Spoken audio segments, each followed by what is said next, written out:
ये क्या तुम नामर्दों की राह हाथ पर हाथ रखकर बैठे हुए हो? पत्थर, लाठी, डंडे सब रख लिए? किस बात के लिए लाठी डंडे? क्यों, तुम्हें नहीं पता देश में क्या हो रहा है? सरकार कितनी ज्यादती कर रही है हम मुसलमानों के साथ। क्या चल रहा है मुझे भी तो बताओ। वाह, तुम्हें कुछ पता ही नहीं है। पहले ट्रिपल तलाक, फिर एनआरसी और अब ये वक्फ बोर्ड। अब अगर ये बिल वापस नहीं लिया गया ना, तो अब हम मुसलमानों के तो मजहबी स्थल छीन जाएंगे ना। तो ना ये दरगाह बचेगी ना मस्जिदें बचेगी। तब हम मुसलमान नमाज पढ़ने कहाँ जाएंगे बोलो? सरकार हम पे जाति किए जा रही है, लेकिन अब हम मुसलमान बिल्कुल भी सहने वाले नहीं है। हम आवाज उठाएंगे और ये बिल उन्हें वापस लेना पड़ेगा। तो चलो प्रोटेस्ट करने के लिए। नहीं, मैं कहीं नहीं जा रहा हूँ और ना ही तुम जा रही हो।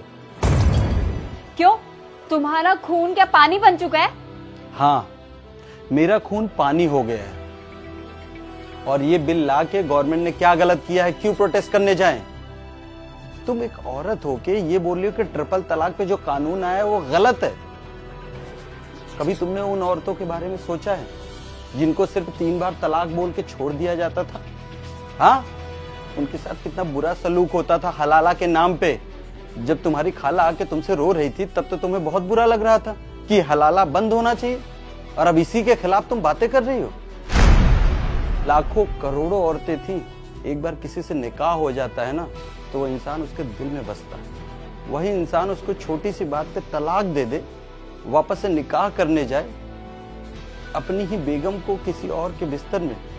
कभी तुमने सोचा है उस औरत पे क्या बीतती होगी? तुम नहीं समझ सकती। पता है क्यों? क्योंकि तुम्हारे ऊपर नहीं बीता है।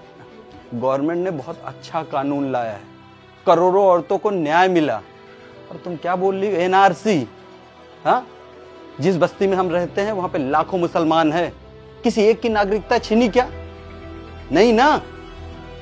लेकिन जब ये बिल आने वाला था हजारों लोग रोड पे आके खड़े थे कि हमारी नागरिकता छिन जाएगी, मुसलमान इस देश से बाहर हो जाएगा। ऐसा कुछ हुआ क्या? दिल्ली के शाहीन बाग पे महीनों महीनों पर बैठे रहे। क्यों?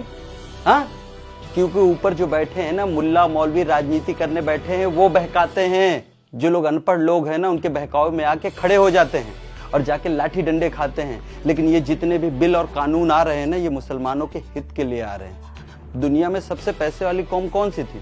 हम मुसलमानों की थी। लेकिन आज अनपढ़ों की कौम में आ गए, गरीबों की कौम में आ गए। क्यों? क्योंकि वक्फ बोर्ड में जो लोग बैठे हैं ना, अरबों की संपत्ति है, किसी 1 रुपया कहीं खर्चा नहीं होता।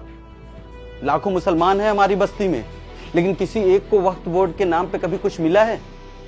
हाँ, नहीं ना। वक्फ बोर्ड से दिक्कत पता है किसको है? जो वहां पे बैठे हुए हैं उनको दिक्कत है, क्योंकि अब उनको मलाई खाने के लिए नहीं मिलेगी। और ये हम सब मुसलमानों को एक बार सोचना पड़ेगा कि हम अपनों बच्चों को भविष्य क्या देना चाहते हैं। ये मुल्ला मौलवी के कहने पे ईटा पत्थर उठाने वाले, हाँ? या हम उनके हाथ में, एक हाथ में कुरान देखें और एक हाथ में लैपटॉप देखें। गवर्नमेंट जो भी कर रही है अच्छा कर रही है, और हम मुसलमानों को एक बार सोचना पड़ेगा कि हमारी कौम इतनी जाहिल क्यों होती जा रही है, जो हर बात पे प्रोटेस्ट करना शुरू कर देते हैं बिना पढ़े लिखे। ये जितने लोग रोड पे खड़े होकर तख्तियां लेके खड़े हैं, जब भी कोई न्यूज वाला उनसे सवाल पूछता है ना, तो उनको ये तक नहीं पता होता कि क्या रूल है, क्या रेगुलेशन है। तो किस बात के लिए आप पत्थर उठा रहे हो? किस बात के लिए डंडे उठा रहे हो? चाहे ट्रिपल तलाक हो, चाहे एनआरसी हो, चाहे वक्फ बोर्ड, गवर्नमेंट ने जो भी लाया हमारी सुविधाओं के लिए आया। तो मैं आप सब मुसलमानों से हाथ जोड़ के इतना ही बोलूंगा कि गवर्नमेंट के खिलाफ मत आइए। जो अपने लोग भेड़िए के भेष में छिपे हैं ना, इनके खिलाफ आवाज उठाना शुरू करो, नहीं तो धीरे धीरे हमारी कौम और नीचे चली जाएगी। फिर हमारे कौम को कोई पूछने वाला नहीं होगा। बस इतना ही बोलूंगा। मुझे माफ कर दो, तुमने बात बिल्कुल सही बोली। हम बहकावे में आकर ईंट पत्थर उठा तो लेते हैं, लेकिन क्या हमारा मजहब हमें ईंट पत्थर उठाना सिखाता है? नहीं, हमें एक बार सोचना पड़ेगा।